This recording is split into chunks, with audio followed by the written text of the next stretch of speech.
Join our community by subscribing. Every click helps us share more stories like this one. The introduction.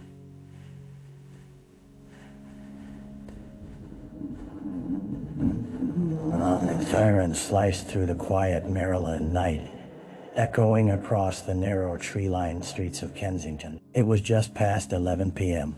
when the call came in: an assault in progress, and the officers responded with urgency. Little did they know, they were moments away from stumbling into a labyrinth of untruths and dark secrets that would consume the very community they vowed to protect. Detective Clara Monroe stepped out of her cruiser, her breath visible in the chilled air. The glow of the police lights illuminated a modest two-story home, its front door wide open and faint shuffling sounds detectable from within. Neighbors peered through closed curtains, a chorus of whispered speculations spilling into the night. A woman, Claire Ellis, aged 31, LA, sprawled on the living room floor, blood pooling around her. Her friends often described her as a warm beacon in their lives, someone who always had an encouraging word and an infectious laugh. Now, however, she appeared lifeless, vulnerability etched on her face, and confusion danced in the air like a summer's mirage. As Clara crouched beside the body, she was struck by the sight of a framed photograph nearby, its glass shattered. Claire was smiling with a group of friends, a bright future ahead of her. But that future had been ripped away in the blink of an eye, and the question throbbed in Clara's mind. What would do such a thing? This case was destined to spiral into the undercurrents of betrayal, jealousy, and the darkness hiding below the surface of suburban life. As the chilling reality settled in, the detective's instincts kicked in. She knew that this was just the beginning, and the path forward would be fraught with complexities and unanticipated twists. The victim. As the detective traced her fingers over the edges of the shattered photo frame, her mind began to paint a picture of the woman whose life had been cut short. Clara knew that to truly understand Claire Ellis, she had to delve into the vibrant tapestry of her life woven with both triumphs and tribulations. Claire had been the sound of laughter wafting through the halls of Kensington High. She was known for her kindness, volunteering at the local animal shelter, and organizing events for youth outreach. Her calendar filled with social commitments. People were often drawn to her magnetic personality. It was hard to believe that someone could harbor a deep-seated malice towards a woman loved by so many. In the morning, as daylight crept in, the scene began to reflect the chaos and pain left behind. Her colleagues from the community center recalled Claire's dedication, painting her as a champion for self-improvement. Yet those close to her were reluctant to ignore the shadows lurking in her personal life. Friends revealed that she'd recently experienced a tumultuous breakup with her boyfriend, Ethan, an artist who had struggled with bouts of depression. The couple had shared an intense bond, but their passion had soured, leading to fiery arguments and a heart-wrenching split. Days before her death, Claire had confided in her best friend about feeling threatened by someone unknown and unsettling weight that gnawed at her spirit. Detailing the conversations to Clara, her friend wondered aloud if it was simply the paranoia brought on by the breakup or something more sinister. The detective's heart sank at the implications surrounding Claire's last days. The urgency now palpable. Her instincts guided her. There was a puzzle to solve, and each piece needed to fit.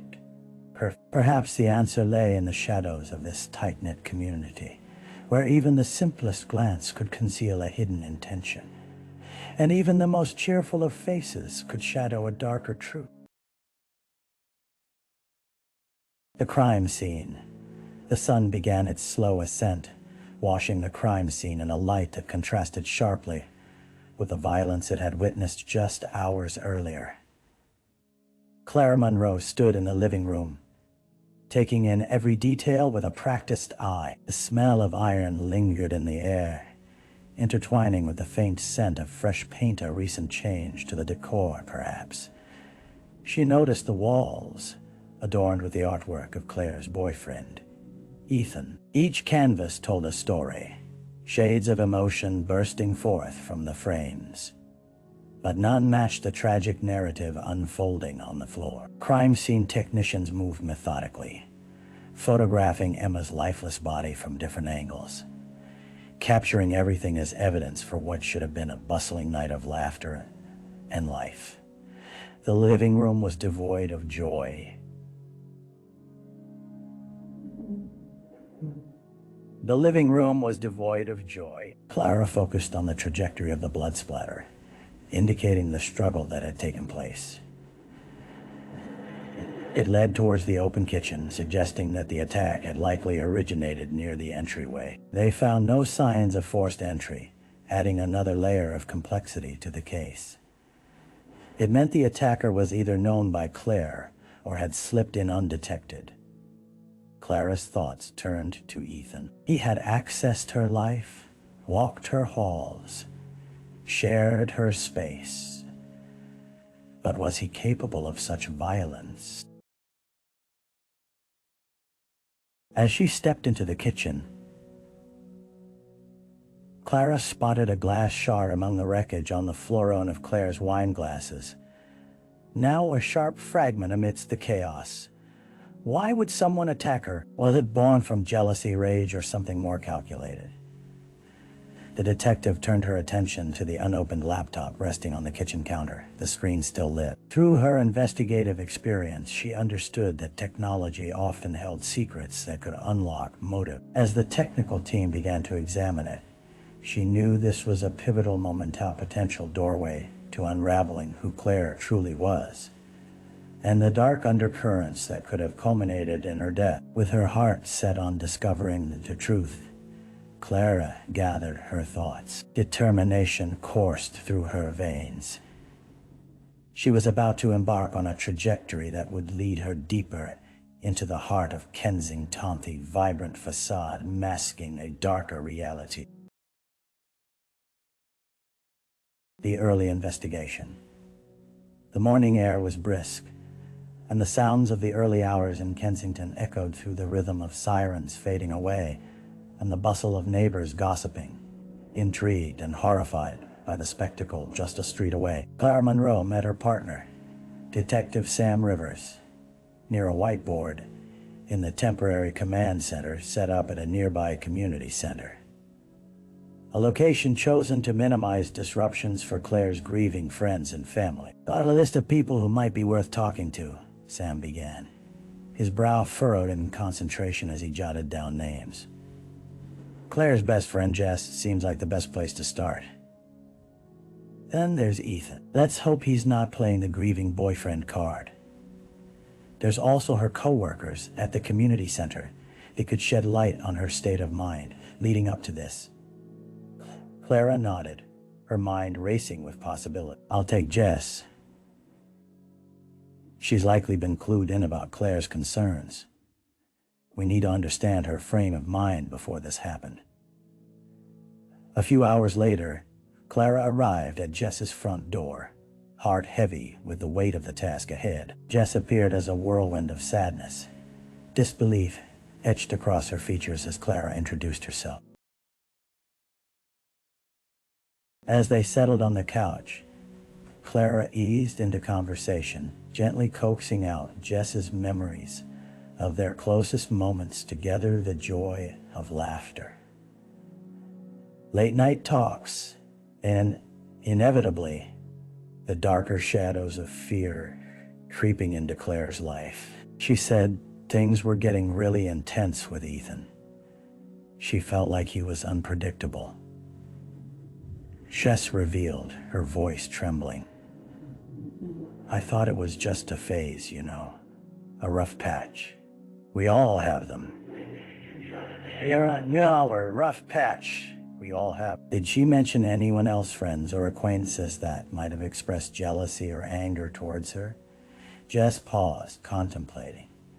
There was this girl, Sarah, who seemed angry after Ethan and Claire broke up. She thought Claire stole him from her, but that seems too much, right?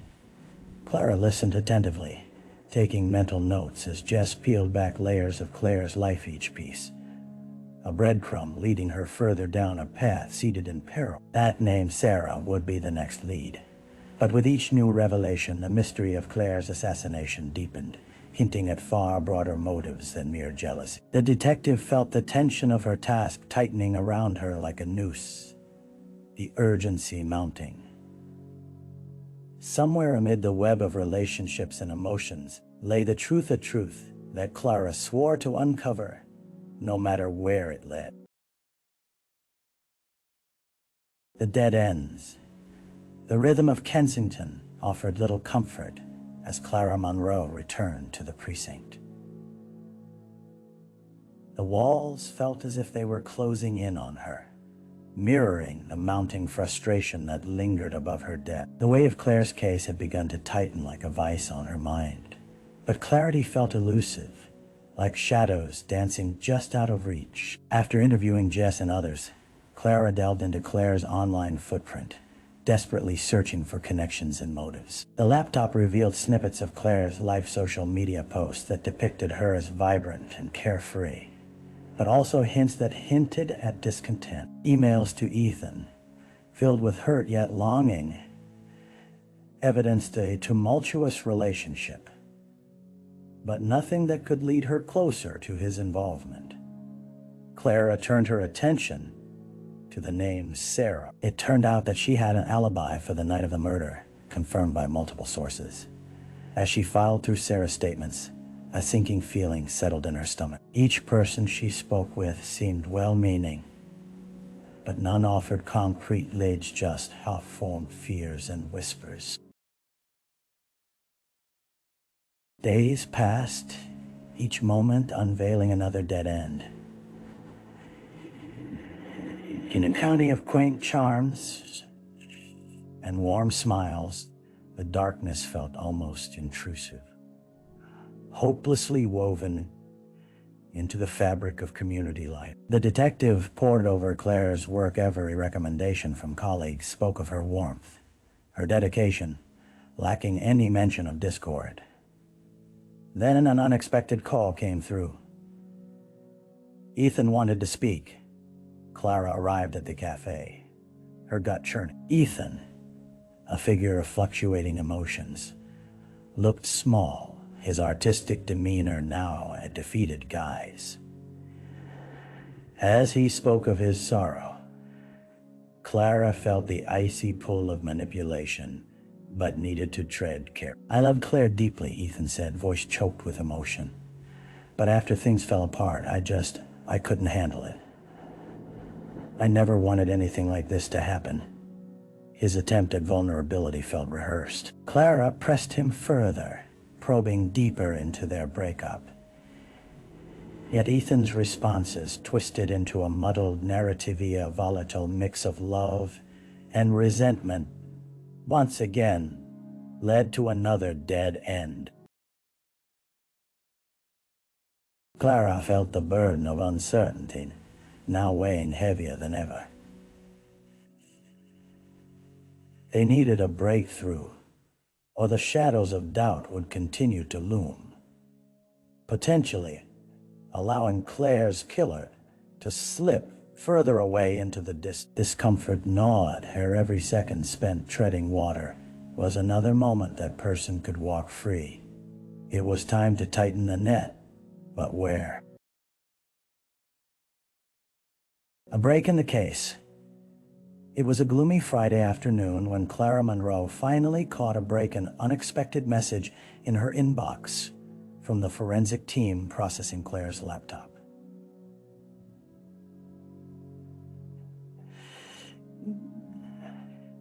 With newfound urgency, she pulled the email up, heart racing at the prospect of fresh leads amidst the darkness engulfing the investigation. The analyst had discovered a series of encrypted chats on Claire's social media accounts that hadn't been visible in her public profile.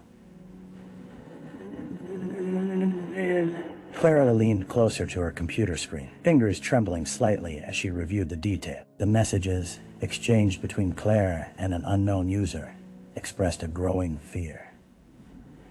They referenced seeing her and a need to watch your back. The digital chase led Clara to dig deeper into the sender's identity, necessitating immediate collaboration with the tech experts at the precinct. It appeared to be a ghost account and not easily traceable, concealing the identity of the individual behind the messages and suggesting a potentially dangerous stalker. The detective expanded her search, tapping into surveillance footage from nearby businesses to identify anyone lurking around Claire's home in the days leading up to her death. Hours turned into days lost in fragmented images of blurry figures and passing cars.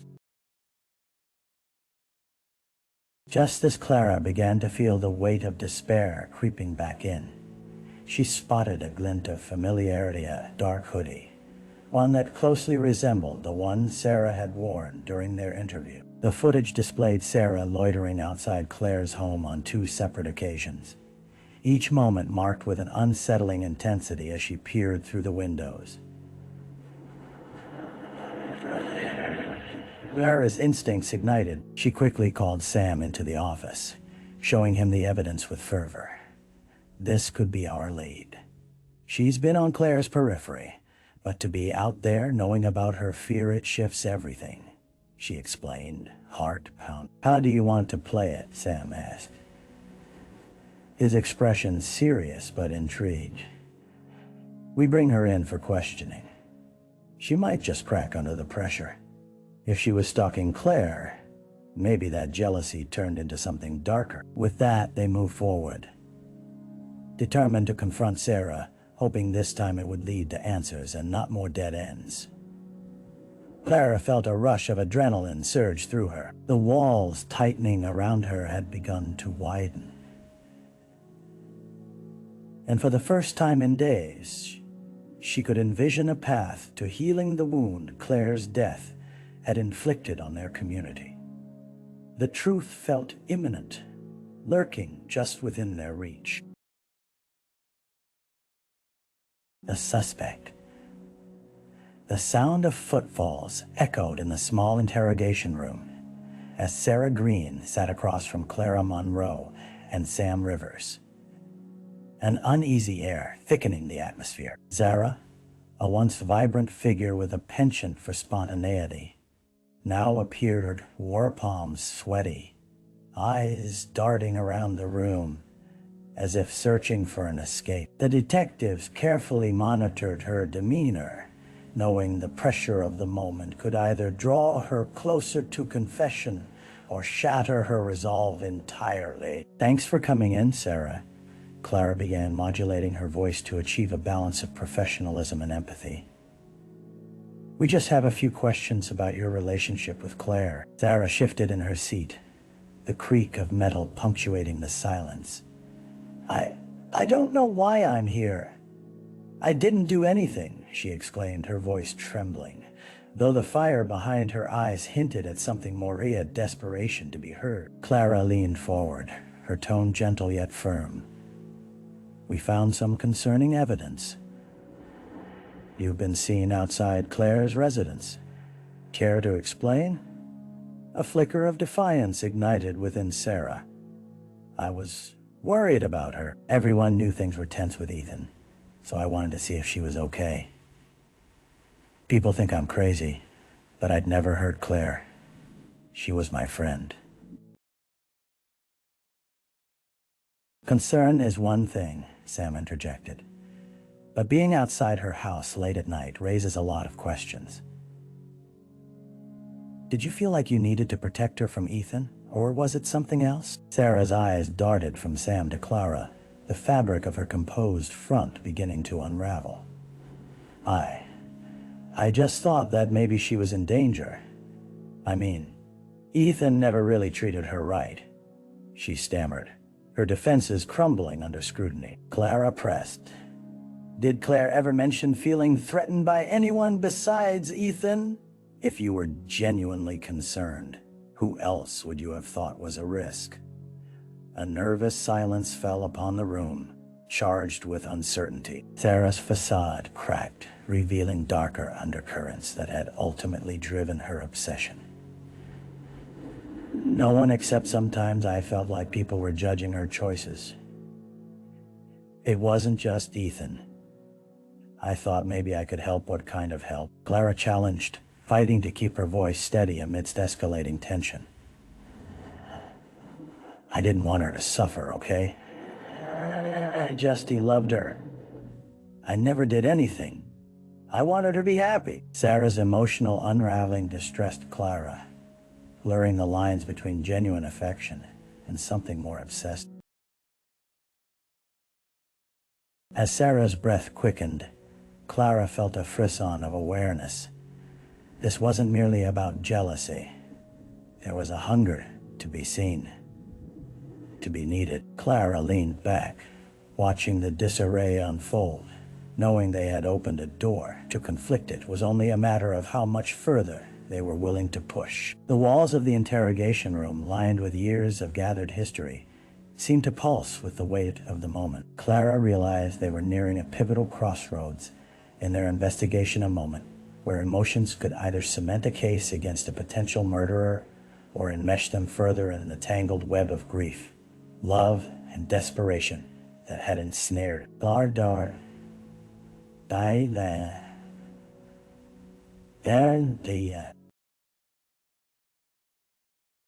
The trial. The courtroom was a labyrinth of raw emotions. Echoes of whispered condolences and the rustle of shifting bodies combined into an unsettling symphony. As Clara Monroe took her seat at the prosecution's table, she could feel the weight of the room bearing down on her. Friends, family, and community members gathered to seek justice for Claire Ellis, whose vibrant presence had been extinguished far too soon.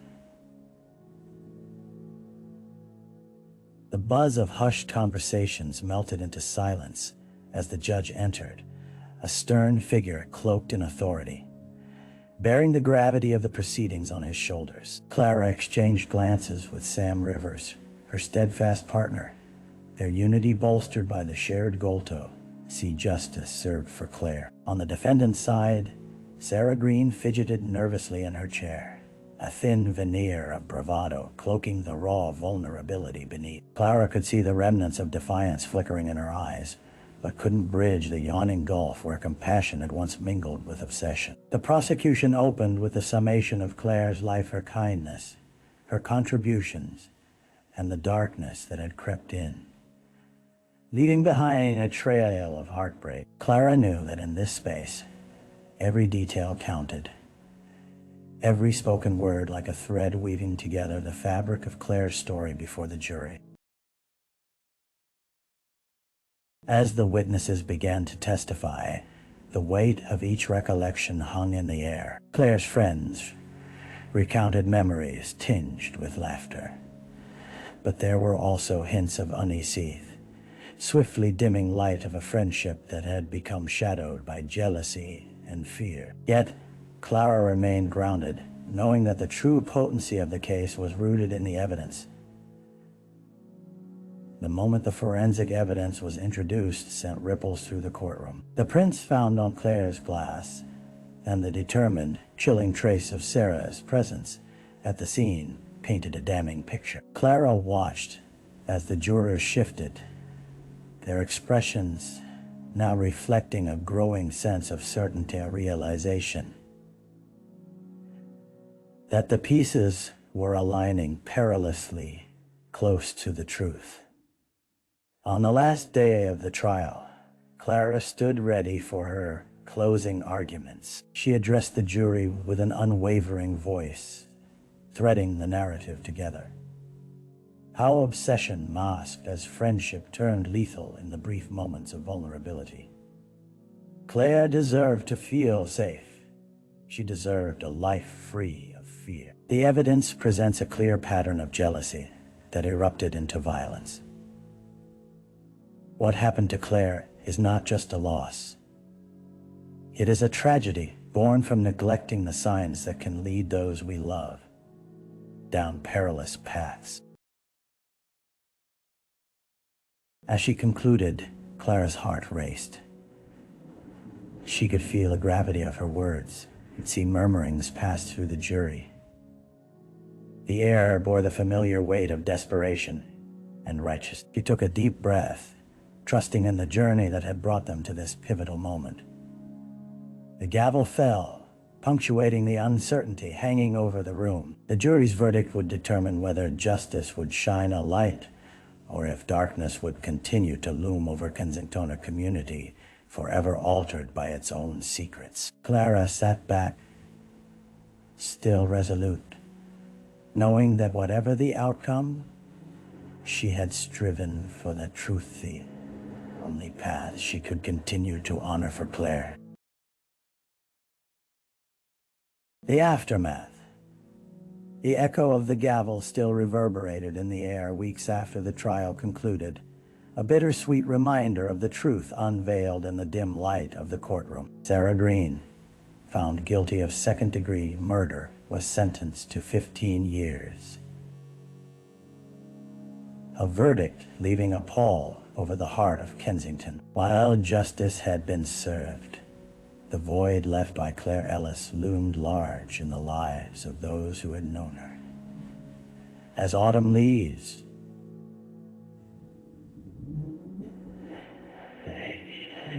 families moved through their routines, and children played in backyards. But an undercurrent of tension filled the atmosphere of collective mourning that transcended any healing. Clara witnessed it in the drained smiles of Claire's friends, and the lingering sadness etched on Jess's face whenever they crossed paths.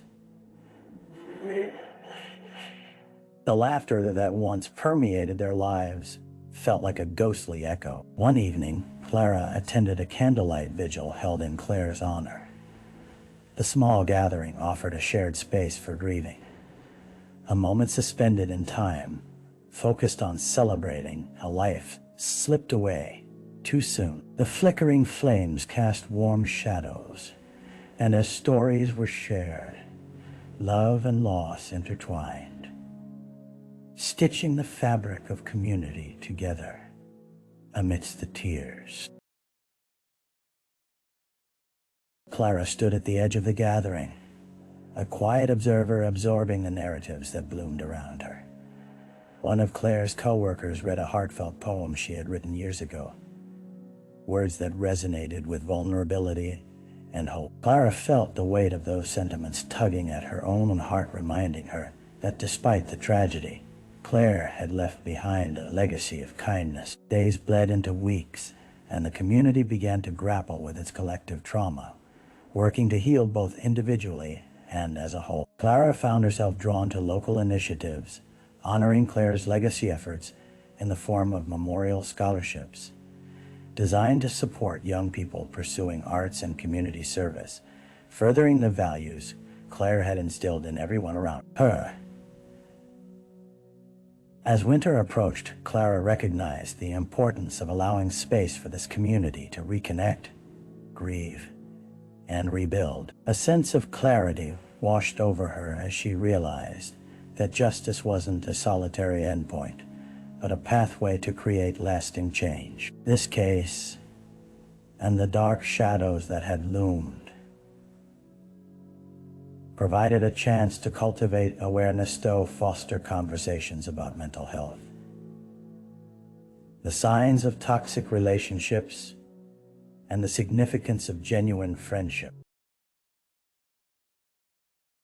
Clara returned to her desk at the precinct one foggy morning, ready to immerse herself in new cases, but with a heart still holding on to the lessons learned from Claire's death. She felt not only the burden of her job, but also the responsibility of a larger mission rooted in community vigilance and compassion. The effects of Claire's story would ripple through Kensington long after the trial had ended, each life touched becoming not just a testament to loss, but a promise to build a brighter future defined by love rather than the darkness of jealousy. And in that, Clara found her own sense of resolution.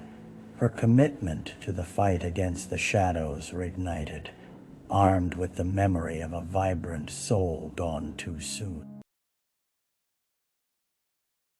Reflection.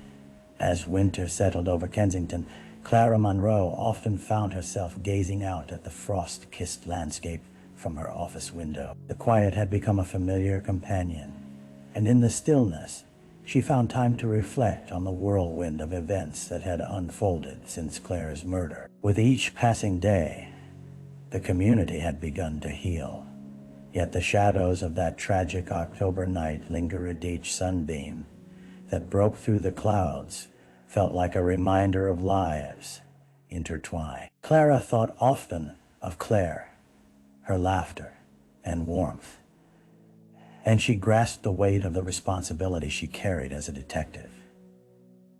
The case had transformed Claire not purely as a professional, but as a human being. It reminded her that behind each statistic and headline lies a story filled with heartache, love, and unresolved emotions, deeply rooted in the people affected. In her solitude, she began to pen her own thoughts, choosing to immortalize the story of Claire Ellis, not only as a victim, but as a beacon of hope.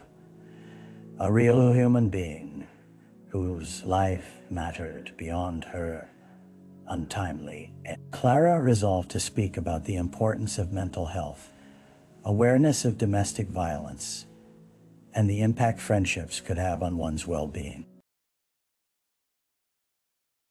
Through sharing these lessons, perhaps she could influence even a single life, guiding them toward safety, offering a flicker of light against the insidious darkness that had overtaken Claire. As the days turned into weeks and then months, the thought of using her platform to foster change became not just a goal, but a necessity. To ensure that Claire's legacy would continue to resonate, profoundly embedding itself in the fabric of Kensington and beyond. It was time to bridge the gap between past tragedies and future possibilities, an endeavor both arduous and vital. With each page she filled, Clara felt the weight ease, replaced by the buoyancy of hope for a future where no one felt alone, where love flourished and shadows waned.